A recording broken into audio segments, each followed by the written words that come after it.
This channel is supported by TrueFire. TrueFire is an online library of lessons from some of my favourite players. There's thousands of lessons on there. You can use the promo code JNC40 to get 40% off of any of their courses.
Game Changer Audio are actually one of the first pedal companies that I ever remember sort of sending an email back along,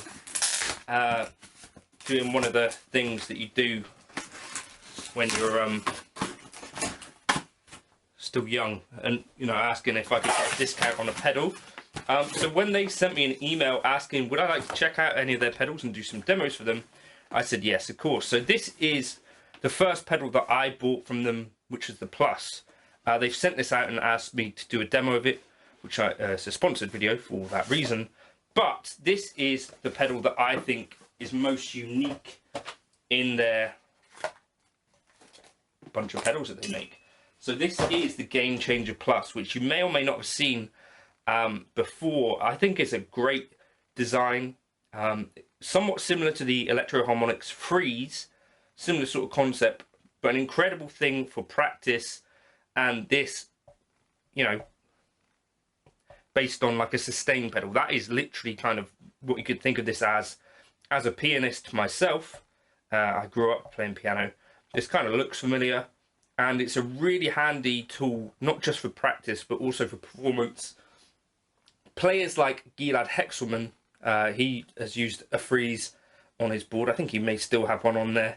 But I think this is a fantastic little pedal. Let's jump in and look at some sounds. There's an additional foot switch, clean out foot switch kind of setting.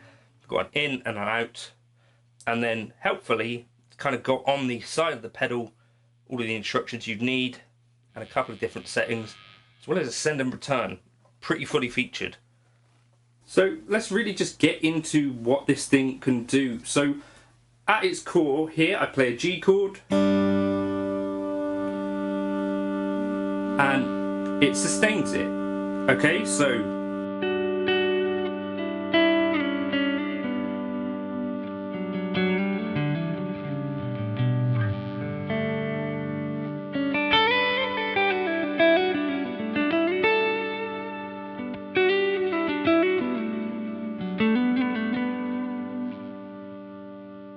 Okay, and when I let go, it stops sustaining it. Now, obviously, there are other elements to this and this tail, so we can control how long it sustains after we depress it.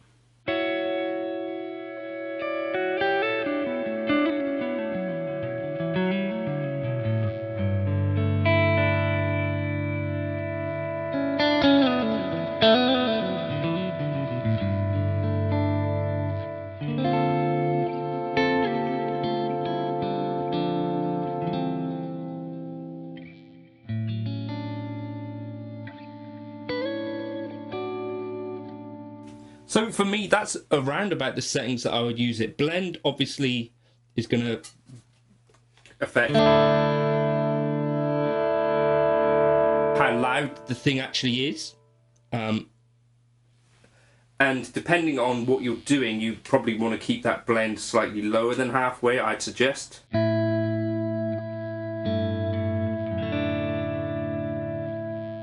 So ways that I might use it might be to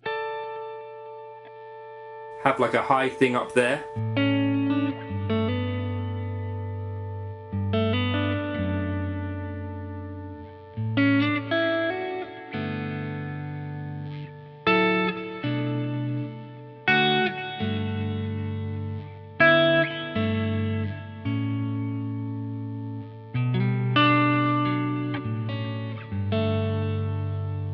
Or the other way that I've seen sort of Gilad, I think Kreisberg has even done this as well, is to kind of extend chords when you're doing chord melody. Let me kind of think of an idea.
So just a really incredible, just even the most basic stuff that you're doing on it, I think is so effective. One of the tips to give to this is to avoid pressing down exactly as you press the note. As you get more of the transients, what you want is kind of depress it once the note is rung, and those kind of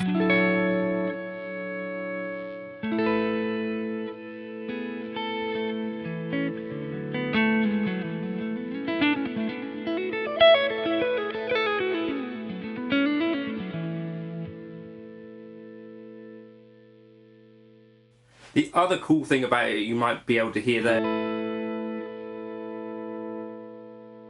as you lift halfway, it kind of drops the volume of the sustained part. Is just really clever stuff. So in terms of what the knobs and controls do, blend controls the volume of the wet signal. 12 represents an even volume between the input signal and the wet signal. This can vary depending on what it is. Rise sets the fade-in speed of sustain layers. Minimum setting will let you bring in the new tones instantly, whereas maximum result in extended gradual swells. Sweet spot is somewhere between 9 and 12. Okay, so 12 to me is sounding good. Tail lets you adjust the amount of spillover signal after you release your foot from the pedal. When the tail knob is set to 0, there'll be no spillover signal. The sustain tone will cut out instantly. What I'm doing here, 9 o'clock, just over 9 o'clock, just enough spillover to create smooth transitions, and then 12 and infinity are the other options there. We got single and group mode. I'm in single here. Basically, you sustain one note or chord at a time in the setting that I'm in. That is how I would actually use the pedal. And then in group mode, slightly different thing. So let me chuck it into group mode and show you how that works. So you can kind of create a bit more of like a chord thing going on there. And if you have the sustain going on infinite and the tail's infinite, then I guess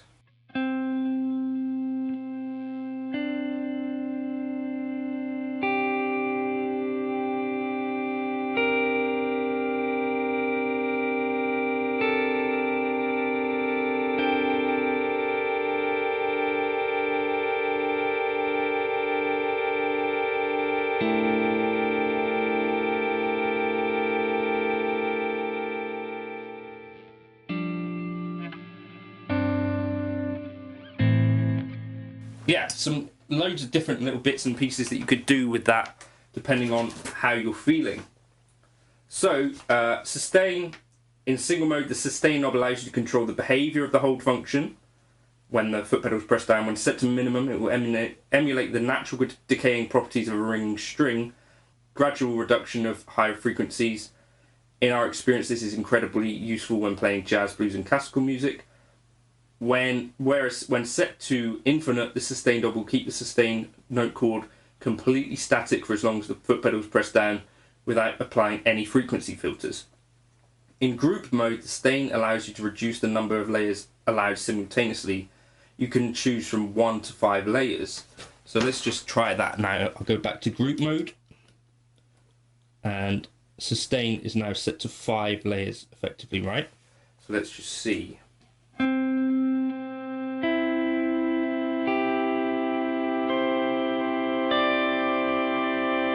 And now it should start to drop off see it's dropping off the lowest note.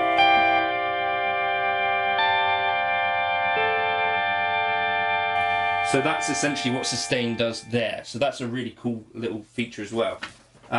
So I don't know, there's so much in there that is kind of awesome and creative.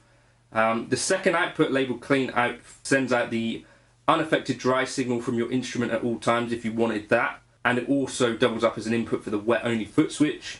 So in terms of routings, there's loads of stuff you could do, and you can also put stuff in your effects loop, which is really pretty bonkers.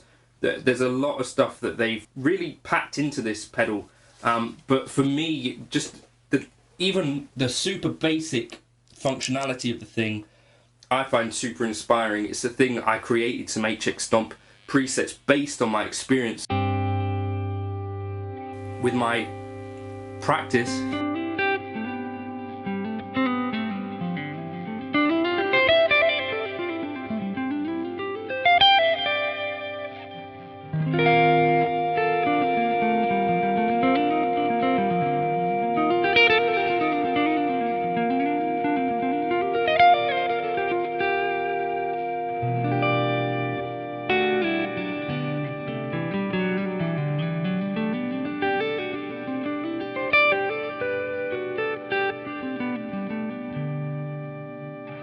Just a fantastic pedal, you know, what they call it, the sustain unit for all melodic instruments. I think it's an incredible piece of kit.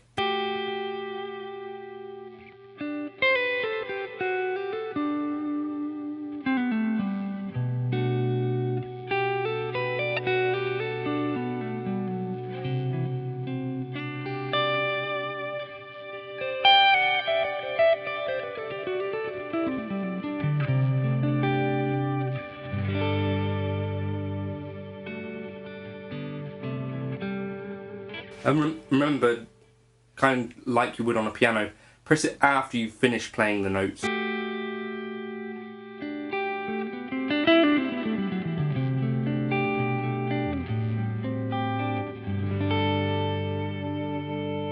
Amazing piece of kit, I think. So thank you to Game Changer Audio. Leave in the comments if you've got other gear from Game Changer Audio that you'd like to see me demo. I just said to them, like, this is the first thing that I'd like to check out because I know that I love it. But they've, you know, suggested about working on other videos. So if you've got other suggestions of things of theirs that you want to see me demo and check out, I'd love to hear them. Thank you for stopping by, and that's the Game Changer Plus pedal. A really, really cool piece of kit.